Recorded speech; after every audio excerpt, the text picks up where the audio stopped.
Hello and welcome to another cheery and uplifting episode of Let's Sarcasm. My name is Alex Moore and I'm so glad that nobody has commented on how obscure the title of my show is. That is not an invitation to go ahead and comment on it, however. We have a great episode planned out for tonight and I'm sure most of you will enjoy it. But before we get started, I would like to say that I had the fortunate opportunity to attend the Linkin Park concert in West Palm Beach the other night on their first stop of the Carnivores Tour. If any of you guys out there get a chance to see them, I highly recommend it because they play an awesome concert. And as many of you out there know that have already seen the videos I've posted of the concert, I can't sing. In fact, I sound like a dying cow. But you know what? I went to that concert and I had an awesome time. I can't sing or dance, and I barely got any scholarship funds to attend college, so in other words, I'm a full-blooded white American male. Now on to the sarcasm. Today's episode is about health and hygiene, or the now ever-present lack thereof. So, let's get started with health. America, the land of the free and the home of the Big Mac, the Whopper, the KFC boneless chicken, and whatever addictive substance they keep putting in the french fries at McDonald's. Seriously, America is growing at an alarming rate, and I'm not just talking about the population growth. I can't even go to the store to buy shorts or pants because clothing suppliers now believe that as we get taller, we also get wider. I would like to say something to those clothing suppliers out there listening. There are still some of us who get taller without gaining weight mid-girth. Lipozene. Now this is a pill that has America written all over it. For those of you who eat too much, get fat, and don't want to exercise or are too lazy to, now there is a pill that will help you lose weight without doing a thing while you continue to gain weight through excessive eating. It's a vicious cycle, just like the coyote continually using Acme to try to catch the roadrunner. Where does he even keep getting the money to purchase all of these slingshots and rockets anyway? Last time I checked, he doesn't have any roadrunner to trade in. While we're on the topic of the coyote with the IQ of a banana, how come he never sued Acme? I mean, if anyone had a valid claim to sue for faulty products, it's Wile E. Coyote, super genius.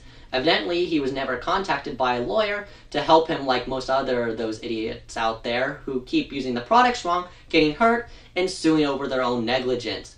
People nowadays sue for everything. The other day, my mom told me that a bar stool was just recalled due to a fall hazard. So apparently Americans are also forgetting how to sit as well. It's one thing if the product is broken or poorly constructed, but please don't sue if it's your own fault.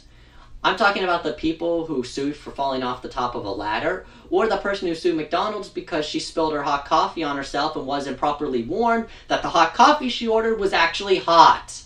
But there is one that is my favorite.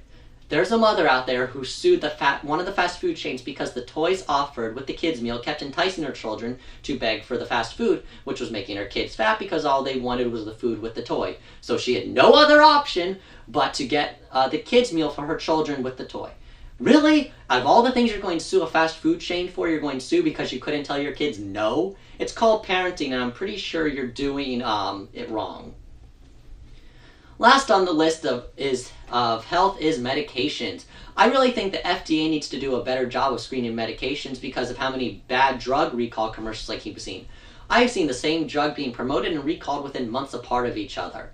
I think the process to approve a drug needs to be longer and with more testing, because hearing that a drug is now causing female breast tissue to develop in boys and older men is kind of disturbing to say the least. And might I remind you that this is different breast tissue from the kind that develops from eating too much and not exercising. But don't worry because there's always Lipozene to help with that one. Also, how many of you out there enjoy listening to all the side effects of the medications they sell on TV?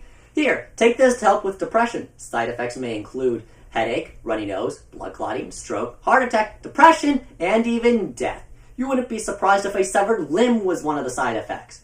Not to mention that they all end with, if any of these symptoms should occur, please stop taking the medication immediately and consult with your doctor.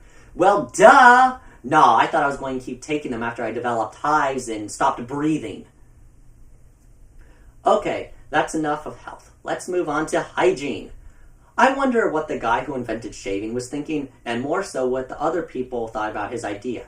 You see, what you do is you take the sharp edge that we used to use to sacrifice and murder people and scrape it along the side of your face if you're a guy, or your leg if you are a girl, feminine kind, or a swimmer. Excuse me, but what happens if you cut yourself, sir? And thus the band-aids and stitches were born. You know what we need to do to get rid of those people who keep cutting themselves while shaving? Just have them shave in open shark-infested water. Let the Hunger Games begin! Good thing it's Shark Week.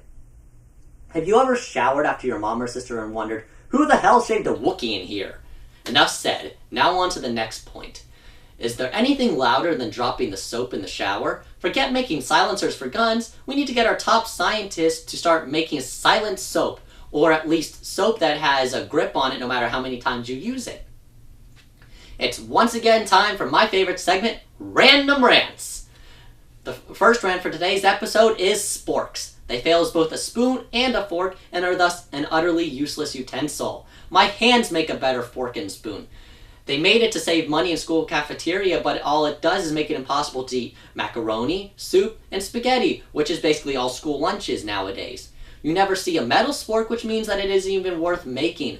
The only thing that would make the spork more useless and pathetic is if they added a knife function as well. They could either put the knife on the handle so we cut our hands every time we use it, or on the side of the spoon so every time you take a bite, you cut the side of your mouth. Isn't that handy? Only in America would we create multiple TV shows revolved around naked people, such as Dating Naked, Buying Naked, Naked and Afraid, but not actually be able to show naked people on TV. Seriously, what's the point of having a TV show that centers around people being naked without actually being able to see them? It kind of defeats the purpose. While I'm discussing TV shows, let me just say something about those reality TV shows out there. Reality shows are as real as they can be while there's an entire camera crew in the room recording every conversation. In other words, they are pretty much BS. Are you that bored and out of tune with your own life that you have to watch an argumentative show about other people living their pseudo-reality lives? What a waste of time. Chinese fortune cookies. The only thing that is actually made in America. Go figure. Even American Girl dolls are made in China. The only thing that would make that any better is if China Girl dolls were made in America. Is it possible to empty the shredder without getting shavings everywhere? I'm so sick and tired of trying to empty the shredder into the trash can and have it end up everywhere but in the trash. It's worse than those stupid cooking infomercials that I talked about during the first episode. And if someone has the audacity to put my shreddings back together to figure out my information, well then they deserve to have it. Although I must warn you crafty patient fellows out there that I'm going to start shredding random nonsense, so when you're done putting it together, you would have just wasted the past 3 months on a piece of paper that says, "Fuck you, ass," with a, wait, what? Was I really just bleeped? Seriously? This is YouTube. I can say whatever I want. You listen to me, future Alex. You better not bleep me again. I swear I'll... Sorry for the technical difficulties. Before we wrap it up, I want to get serious for a moment. In everything I do, there's always a scientific subplot or background. But this show is yet to see any of that, and that is my fault. So I want to take a few moments to discuss science with a few deep, thought-provoking questions.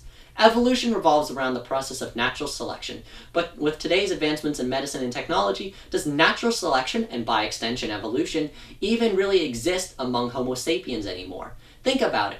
Back before all these advances, if someone had a disease or harmful chromosomal disorder, they would die before they could reproduce, and the stronger ones without the harmful mutations and the ones that were immune to the disease would reproduce and pass on their beneficial genes. But with all the new medical technology, the ones that would die out before they could reproduce now survive longer and pass on their genes to future generations, thus propagating the more helpful and thus propagating the more harmful mutations and leading everyone more susceptible to diseases and disorders. I am not in any way saying that we shouldn't help out those who have certain disorders and cure those with diseases, because it is great that our society is willing to help those people. However, I think we must be cautious in how we do it, for if we're not careful, we might cause our own extinction. The sarcastic quote for today's episode comes from Nathan Moore. Wearing a seatbelt on a plane is about as helpful as holding your breath if you go down Niagara Falls. Well, that's all for today's episode. Please don't forget to like and leave your own sarcastic comments below. Feel free to check out some of my other videos, such as the T-4 episodes. I'm not sure when the next episode will air, as I will officially be attending college on August 18th. Alex out.